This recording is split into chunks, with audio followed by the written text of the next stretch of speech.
की जय भवानी,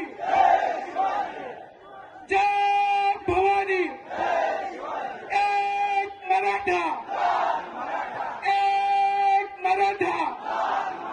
सर्व बांधवांना विनंती आहे, खाली बसून घ्या, जेणेकरून आपल्या त्या तिकडे जे आहेत त्या ग्राउंडला त्या मराठा बांधवांना देखील दिसलं पाहिजे, त्यांना देखील दिसलं पाहिजे। प्लीज सर्वांना विनंती आहे, आत तिथं बसून घ्या, साईडचे लोक